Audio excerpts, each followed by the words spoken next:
కార్తీక పురాణం 17వ అధ్యాయము. అంగీరసోక్త తత్వబోధ పార్వత్య శ్రీ శంకరోక్త జ్ఞానబోధ. అంగీరసుడు ఇట్లనినే, ఓయి కర్మబంధముక్తములు కార్యకారణములు స్థూల సూక్ష్మములు ఈ జంటల సంబంధమే దేహమనబడును. నీవడిగిన ఈ విషయము పూర్వమందు కైలాస పర్వతంలో పార్వతికి శంకరుడు చెప్పెను. దానిని ఇప్పుడు నీకు నేను చెప్పెదను. ఇతర చింతను మాని వినుము. నీవడిగిన ప్రశ్నకు సమాధానం చెప్పేదను వినుము. జీవుడను వేరెవడనూ లేడు, నీవే జీవుడవు. నేను ఎవడనంటే నేను ఆ బ్రహ్మనే అయి ఉన్నాను, ఇందుకు సందేహం లేదు. దేహమేనడి బుద్ధి విడిచి నిత్యమైన ఆత్మను గూర్చి చింతింపుము. ఉద్భూత పురుషుడు ఇట్లడిగెను, మునీశ్వర, మీరు చెప్పిన రీతిగా వ్యాఖ్యార్థ జ్ఞానము నాకు కలగలేదు కనుక అహం బ్రహ్మేతి వ్యాఖ్యార్థంను ఎట్లు తెలుసుకునవలను?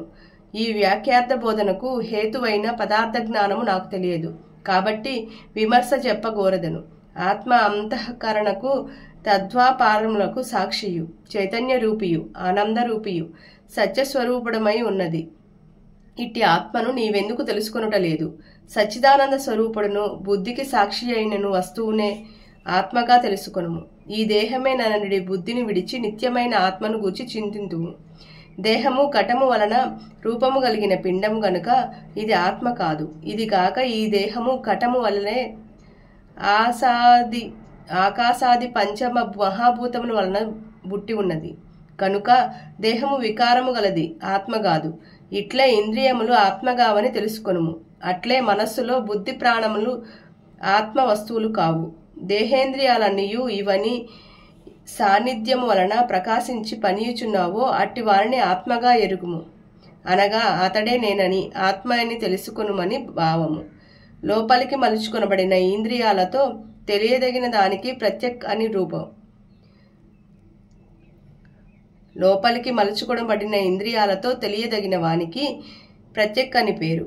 ఇనుమును అయస్కాంతమణి వలె తాను వికారిగాక బుద్ధాదులను చెలింపజేయునది ఏది కలదో అది నేను, ఆ బ్రహ్మనని తెలుసుకొనుమును. ఏవని యొక్క సాన్నిధ్యమామురు చేత జడములైన కదలిక లేని దేహేంద్రియాల యమన ప్రాణములను జన్మలేని ఆత్మ వల్లే కదలిక కలిగి ప్రకాశించున్నవో ఆ బ్రహ్మను నేను అని తెలుసుకొనుము. ఎవడు వికారి కాక సాక్షి అయి స్వప్నమును జాగరణను సుషప్తిని వాటి యొక్క ఆద్యంతను నేను సాక్షిని అని తెలుసుకొనుచున్నాడో అది బ్రహ్మ అని తెలుసుకొనుము. ఘటమును ప్రకాశింపజేయు దీపము ఎట్లు ఘటము కంటే భిన్నమో అట్లుగానే దేహాదులు ప్రకాశింపజేయు బోధరూపుడైన నేను ఆత్మ అని తెలుసుకొనుము. ఎవడు సర్వప్రియుడే నీ యొక్క పుత్రమిత్ర ప్రియ ప్రియాది భావములను ద్రష్టగా చూచునో వాడే నేనని బ్రహ్మ అని తెలుసుకొనుము. నిత్యము ఎన్ని మార్లు చూచినను పరమప్రేమకు నిత్యానందమునకు స్థానమైనదో బ్రహ్మ అదే నేనని తెలుసుకొనుము.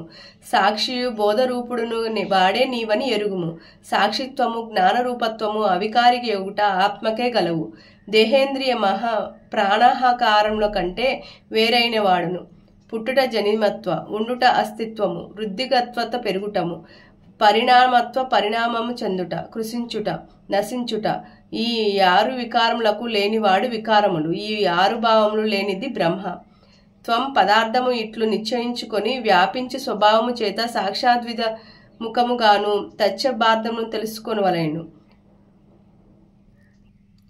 తచ్చబద్ధమునకు బ్రహ్మ అర్థము, అచ్చద్దమునకు బ్రాహ్మణ్యం ప్రపంచమర్థము. వ్యావృత్తి అనగా ఇది కాదని నిరసించుట అనగా ఇది బ్రహ్మగాదిది.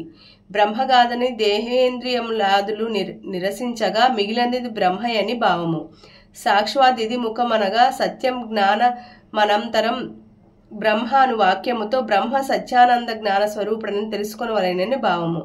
ఆత్మ సంసార లక్ష్మణ విశిష్ట కాదనియు సత్యస్వరూపణనియు దృష్టిగోచరం కాదనియు తపస్సుకు పైదనియు అనుపమానంద రూపనియు సత్య ప్రజ్ఞాది లక్ష్యయుతమనియు పరిపూర్ణమనియు చెప్పబడను. అతత్వాది వృత్తి రూపం గాను సాక్షాద్విధి ముఖంగాను తెలుసుకొనున్న ఆత్మస్వరూపము ఇదియే నేనని అర్థము. వేదముల చేత ఎవడు సర్వజ్ఞుడనియు సర్వేశ్వరుడని సంపూర్ణ శక్తివంతుడనియు చెప్పబడినదో ఆ వస్తువే బ్రహ్మ అని తెలుసుకొనుము. నేనును నదియు బ్రహ్మయును నదియు ఒకే అర్థం కలిగినవి. వేదములందు ఎవ్వనికి తదను ప్రవిశ్య ఇత్యాది వాక్యముల చేత జీవాత్మ రూపము చేత ప్రాణులందో ప్రవేశమున్నో ఆ జీవులను గురించి నియంతృత్వమును చెప్పబడుచున్నాడో వాడే బ్రహ్మే అని తెలుసుకొనుము. వేదములందు ఎవ్వనికి కర్మఫలప్రదము జీవకారణ కర్తవ్యము చెప్పబడినదో వాడే బ్రహ్మే అని తెలుసుకొనుము. ఈ ప్రకారం తత్వం అను పదములను రెండును నిశ్చయించబడినవి. తత్ అనగా బ్రహ్మము, త్వం అనగా జపుడు అనగా నీవే బ్రహ్మం అని భావము చెప్పబడినది. ముందు వ్యాఖ్యార్థము చెప్పెదను. వ్యాఖ్యార్థం అనగా తత్వం పదములకు ఐక్యము ఏకత్వము చెప్పబడను. ప్రత్యేగాత్మయే అద్వయానంత రూప పరమాత్మ, పరమాత్మయే ప్రత్యేగాత్మ. ఈ ప్రకారముగా అన్యోన్యతాత్మత్వము ఎప్పుడు అనుభవము కలుగునో అప్పుడే త్వం పదమునకు అర్థము తెలియను. బ్రహ్మగాథను భ్రాంతి నశించును. తాత్వం అనగా అదియే ఇది అని అర్థము అనగా ఐక్యము.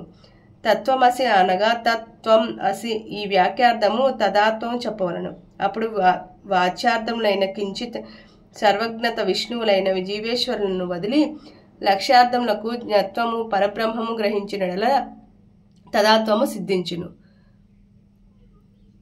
ముఖ్యార్థమునకు బాధ కలిగినప్పుడు లక్షణావృత్తిని ఆశ్రయించవలను. ఈ లక్షణావృత్తి 3 విధములు.